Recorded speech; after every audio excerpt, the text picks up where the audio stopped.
Maka para ulama lain menyebut kalau peta zaman sekarang terdiri pada 4 buah negara: Palestin, Jordan, Lebanon, Syria. So 4 buah negara ini disebut sebagai bumi Syam. Dan bumi Syam yang kita nak maksudkan lebih pada hari ini adalah bumi Syria. Kerana apa yang berlaku di Syria adalah jauh lebih dahsyat daripada apa yang berlaku di Palestin. Jauh berpuluh kali ganda, jauh lebih dahsyat daripada apa yang berlaku di Palestin. Cuma orang kita bila sebut Palestin, ramai yang teruja, yang rasa nak ambil tahu, rasa simpati, rasa nak menolong. Kenapa ya? Saya kira ada 2 sebab. Pertama sekali, kerana adanya Masjidil Aqsa di sana. Sebab tu orang kita dia sangat bersungguh untuk mengambil tahu isu Palestin. Yang kedua, yang saya kira lebih tepat lagi adalah kerana sentimen. Sentimen apa yang saya maksudkan? Oleh kerana yang membunuh umat Islam di Palestin itu adalah Yahudi, sebab tu kita marah. Tapi di Syria, anggaran yang telah diberikan dalam tempoh 6 tahun lebih diberikan oleh Presiden Turki Erdogan, lebih 600,000 yang telah dibunuh. Angka yang jauh berlipat kali ganda daripada Israel ditubuhkan 1948 sampai sekarang. Mereka tidak melakukan pembunuhan yang sekejam itu, bahkan seramai itu. Tuan-tuan puan-puan semua sekalian, sebab itu kenapa saya sebut sentimen. Nanti kita akan bincang tentang Hafiz Asad yang telah menyerang bumi Hama ataupun negeri Hama. Selama 27 hari dihantar tentera di situ, dia telah membunuh lebih pada 46,000 orang.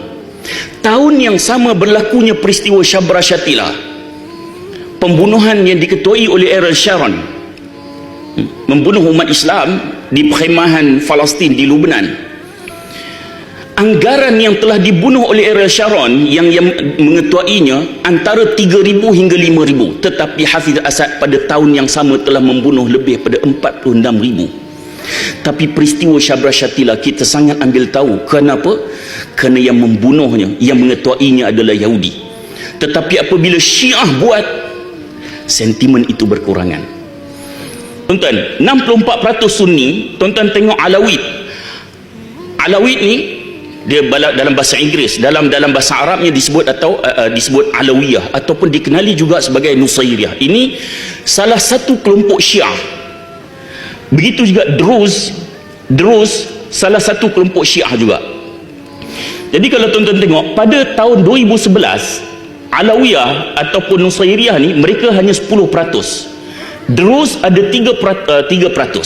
Tetapi pada tahun 2015, Alawiyah telah menjadi 13% daripada 10%. Pertambahan 3% daripada 22 juta orang, tuan-tuan. Ini bukan jumlah yang sedikit.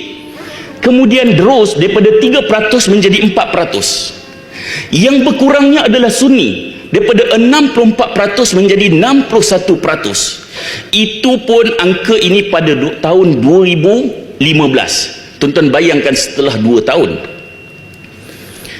Sebab itu apa yang berlaku di Syria adalah pertembungan ataupun pembunuhan dilakukan oleh puak-puak Syiah terhadap umat Islam Sunni. Ada orang dia kata Syiah tak ada kena-mengena. Saya sangat pelik. Tuan-tuan, kita pergi memberi bantuan. Tahun lepas kita hantar bantuan, atau sebelum tu pun hantar bantuan. Kita temui pelarian Syria, kita temui orang yang masih ada dalam Syria, kita temui NGO, kita temui mujahidin, dan kita temui ulama Syria, termasuk Syekh Ali As-Sabuni, Syekh Muwaffaq, Syekh Abdullah Rahal, Syekh Quraim Ar-Rajih, dan Rabitatul Ulama Syam, Kesatuan Ulama Syam.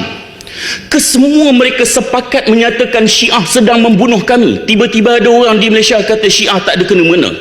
Saya sangat pelik. Boleh kerjasama lagi. Saya sangat pelik. Maka tuan-tuan puan-puan semua sekalian, sebab itu kita tidak ada kompromi dengan Syiah. Bahkan Syekh Usamah Rifai, ini ketua ataupun pengurusi Rabitatul Ulama Syam, satu ulama Syam. Beliau orangnya lemah lembut.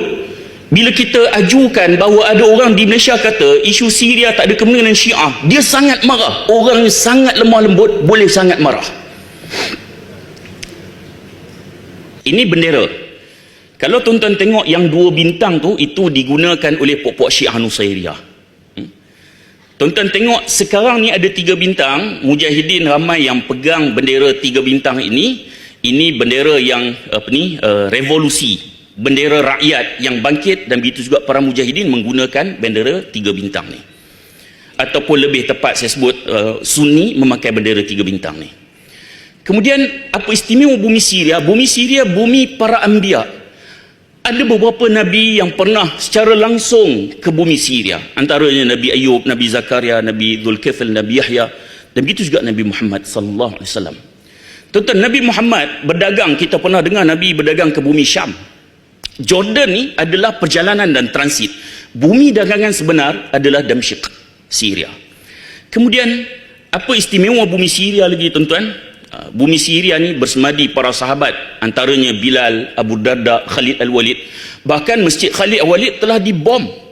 Sebahagian daripada makam Khalid Al-Walid telah dimusnahkan. Dan begitu juga tokoh Islam, umpamanya Imam Nawawi, kemudian Salahuddin Al-Ayyubi. Syria parti Ba'ath. Ini parti sosialis. Sebab itu kalau tuan-tuan tengok, di antara yang membantu rejim Bashar Assad adalah blok komunis. Rusia, China, Korea Utara. Kerana sosialis dengan komunis ni dia satu blok. Baik. Kemudian kita tengok kronologi isu Syria. Sebab itu kalau kita nak bincang isu Syria, ia tidak boleh bermula dengan apa yang berlaku pada kerajaan ataupun zaman Bashar Assad. Kerana ia bermula lebih awal daripada itu. Antaranya, tuan-tuan, tragedi Hamah ini adalah di antaranya. Saya menyebut ada banyak pembunuhan secara besar-besaran maupun kecil-kecilan yang dilakukan oleh Hafiz Assad, bapa kepada Bashar Assad. Contohnya peristiwa Hamah pada tahun 1982 ni. Baik. Tuan-tuan, 88 buah masjid dimusnahkan. Bapa dia 27 hari membunuh, tuan-tuan, lebih pada 40,000 penduduk. 27 hari 88 buah masjid telah dimusnahkan. Dan ramai ulama yang telah dipenjara, diseksa, dibunuh. Antaranya kalau tuan-tuan tengok nama dalam ni ialah Syekh Ali As-Sabuni. Rabitatul Ulama Syam tu diasaskan oleh Syekh Ali As-Sabuni. Tahun lepas kita pergi, tuan-tuan, kita jumpa Syekh Ali juga. Beliau adalah antara orang yang sangat menentang Bashar Assad.